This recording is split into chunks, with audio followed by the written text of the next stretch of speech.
Good afternoon, I'm Herman Green with the Midday News for this Tuesday, September 10. A special welcome to those of you watching online at onespotmedia.com. Swift action by the police last night prevented what could have been a disastrous end to a hostage situation in St. Andrew.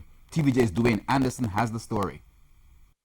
It was like a scene from a movie. Men armed with guns held persons hostage at a lottery establishment at the corner of Seaward Drive at Molynes Road in St. Andrew last night.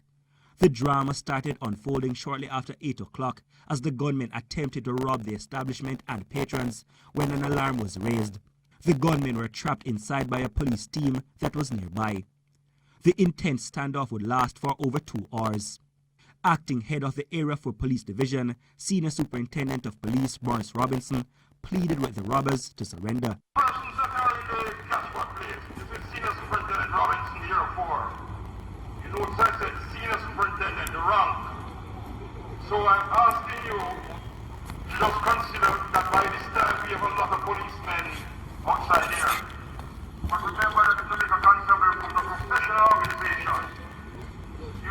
It is said that you committed yourself, but I'm going to ask you to step outside. I will guarantee that you will be able to stick to an attorney to properly defend yourself when it comes to the courts. As long as I'm here, you have nothing to fear. This is a professional body.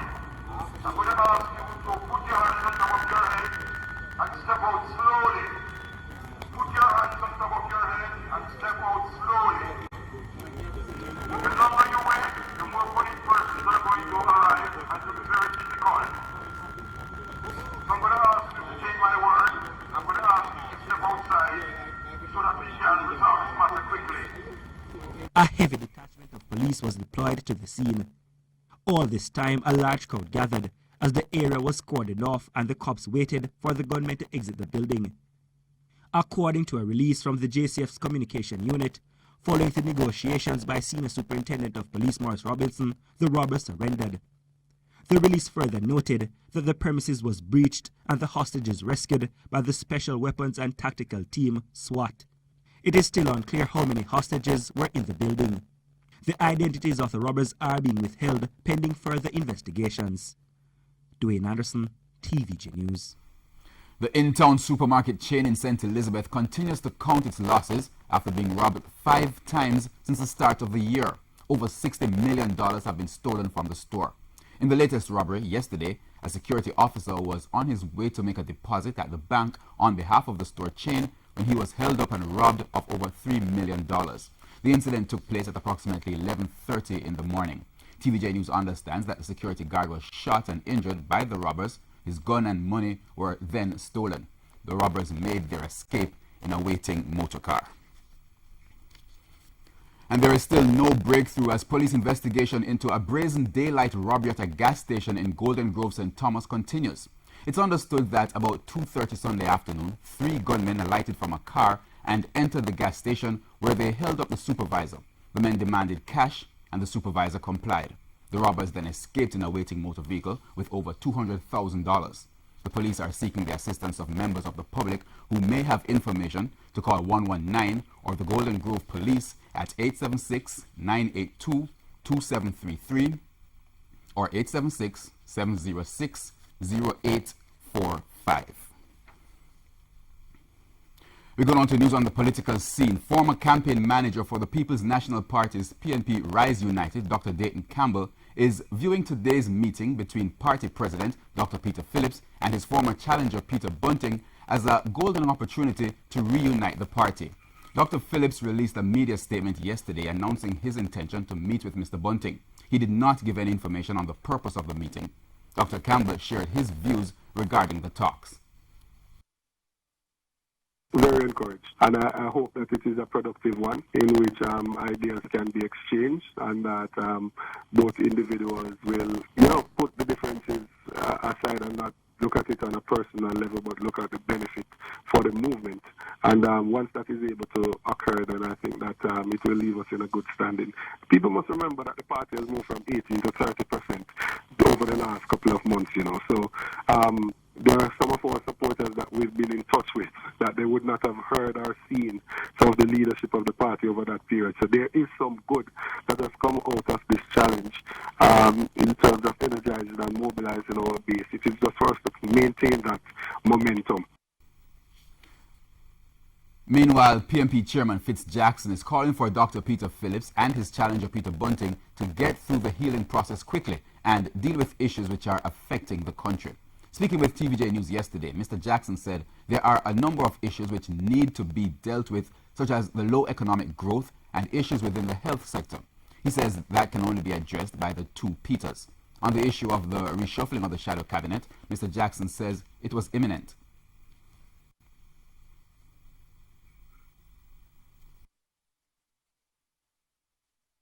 The party president did announce at the April NEC that there will be some changes in the shadow cabinet composition.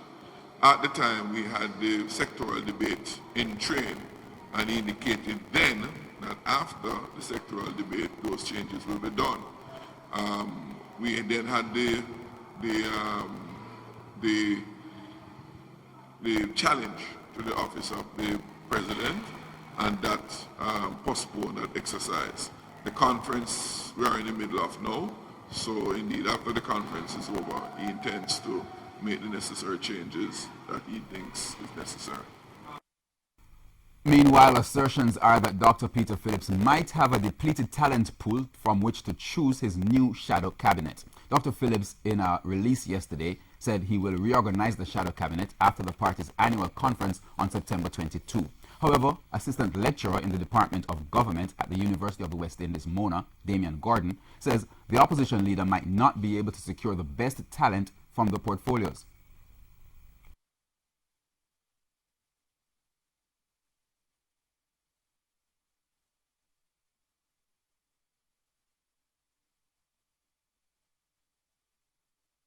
In terms of having room to reshuffle the cabinet, clearly he went into the presidential election with the support of the hierarchy of the party.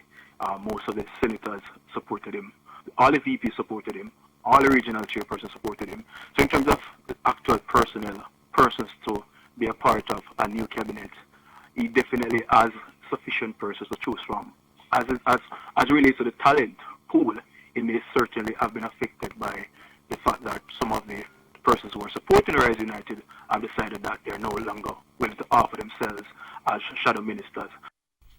Dr. Phillips has asked all shadow ministers to remain in place and continue to monitor their assigned portfolio until the reshuffle. Newly appointed board chairman of the Edna Manley College for the Visual and Performing Arts in St. Andrew, Marigold Harding, has given a terse response to the latest development at the school. Tension has escalated, with several members of staff writing to Prime Minister Andrew Holness declaring a loss of confidence in her as well as other members of the board.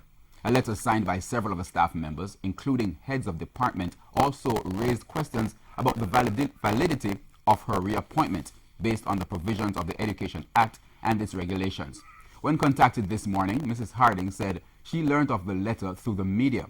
She says she would be discussing the matter with the board. Mrs. Harding added that she has no intention of meeting with the staff at this time. And we now take a break here on the Midday News, but please stay with us. We have more news when we return.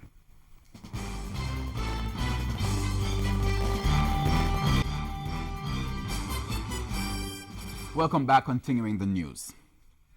Prime Minister Andrew Holness says he agrees that all players in the entertainment industry must be allowed to carry on their livelihood, but in an orderly manner. He says a consensus must be reached so that while persons are enjoying themselves, they cause little or no disturbance to others. The Prime Minister says his call 2 years ago for the establishment of special entertainment zones to be set up was to achieve just that.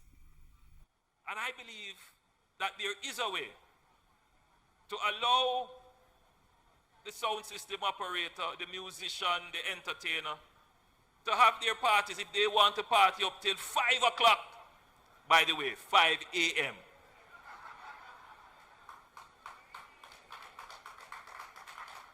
Then, so let it be. For years, persons in the entertainment industry have been calling for a review of the 2 a.m. cutoff time for certain entertainment events to be changed. Entertainers have been lobbying the government, saying the 2 a.m. cutoff time is only killing the industry. Players in the local medical ganja industry are unlikely to face competition from Carreras anytime soon after the group revealed it is not interested at this time. Carreras' main business is tobacco cigarettes. However, questions have been asked about whether the group could look to medical ganja to diversify its offerings and increase its profits. Medical ganja is one of the fastest growing sectors globally. Chief Executive Officer of Carreras, Marcus Steele, addressed the matter at the group's annual general meeting last week. We have no intention now or on the horizon to do so, because I think we do have so much more to do on the cigarette business, which is what we are doing in terms of the brands and ensuring that we have the right route to market model. So that is the reason why I was able to categorically say no, we are not going into that business, because I don't believe that's our business at the moment. Meanwhile, there is a renewed appeal from cigarette retailers Carreras for the authorities to launch a counter-offensive against the illicit cigarette trade. CEO Marcus Steele explained that most of the cigarettes on the local market got there illegally and it's costing the company and the government billions. The illicit trade percentage went up significantly and the government lost over $1.8 billion. It also impacted the company as well, because the legal market went down by over 22%. 53% of the consumption of cigarette in Kingston, based on our internal study, it's not an official study, our internal study, 53%, which is over half of the consumption of cigarette in Kingston, is illegal. And that is significant. And that is something that is a monster that we need to tame. And we have to do it together with the authorities.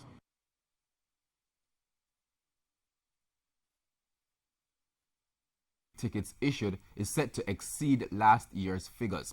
Nearly 500,000 tickets, traffic tickets that is, were issued in 2018. Police Commissioner Major General Anthony Anderson gave an update.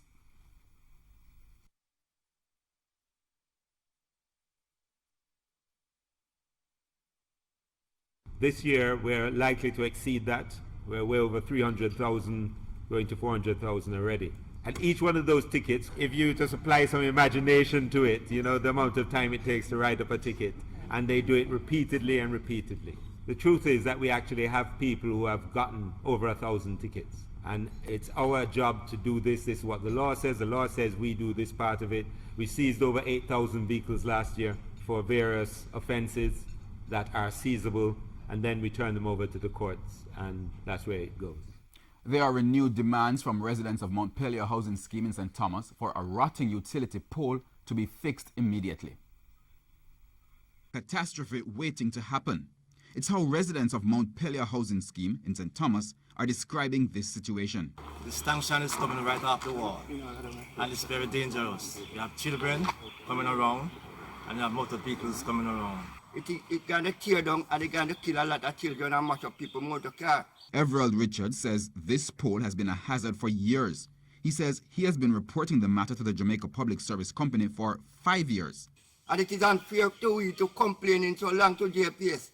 And they say they do care. They don't care about anything, because I certainly know a lot of us on this avenue here. We send letter, we go we sell, and everybody turn a deaf ears.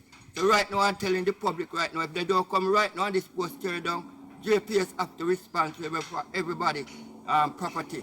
They say they are now willing to raise expressions of their frustration to the next level.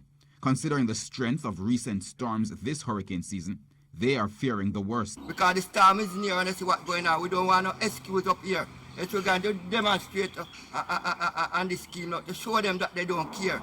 If you care, you come now, because we have several complaints up there now. You have no excuse. Our news team has been trying to get a response from the utility company, but so far that has been unsuccessful. We go on to news in sports. Defender Toriana Patterson has become the latest reggae girl to voice her discontent at the ongoing impasse between the national senior women's team and the Jamaica Football Federation. As Daniel Blake reports, the defender has joined forces with her teammates in saying she will not take the field until the issue is fully resolved. The Reggae Girlz made it clear that they wouldn't play in the upcoming Olympic qualifiers until they received all the money that was owed to them by the JFF. And despite the local football governing body paying half of what was owed to the team, the girls haven't changed their stance. Defender Toriana Patterson is the latest player in saying 50% payment is not enough to get them to take the field come later this month. 50% isn't 100%. I hope that doesn't make us kind of sound selfish, just because, you know, some people think, oh, it's about the money. It's not about the money. It's about staying true to what you've promised. It's about holding your word. It's about honoring a legal obligation. And legally, we should have had 100% of our outstanding payments by Friday, August 30th, the end of our contract. And Patterson says the girls are disgusted with the JFF's poor communication throughout the impasse.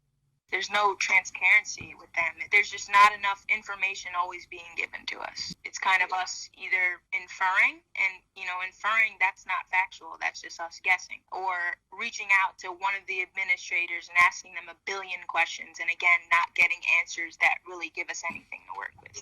We are a respectful group of girls. We work so hard on the field, off the field. We're kind. So there's no reason for this relationship to have a negative connotation. There are some people who believe that the team is going about the issue the wrong way, but Patterson is asking the critics to show some sympathy. If whoever you worked for, your boss, how would you feel if you didn't receive your weekly salary or bi-weekly salary, monthly salary, whatever it may be? How would you feel if it didn't come and then they didn't say anything about it? And then it wasn't just one time, it was 2 times, and then it became 3 times. And each time they're like, oh, we're so sorry we don't have the money. It's like, that doesn't make any sense because we signed contracts. So yeah, I would just ask these people, how would you feel? How would that impact your life?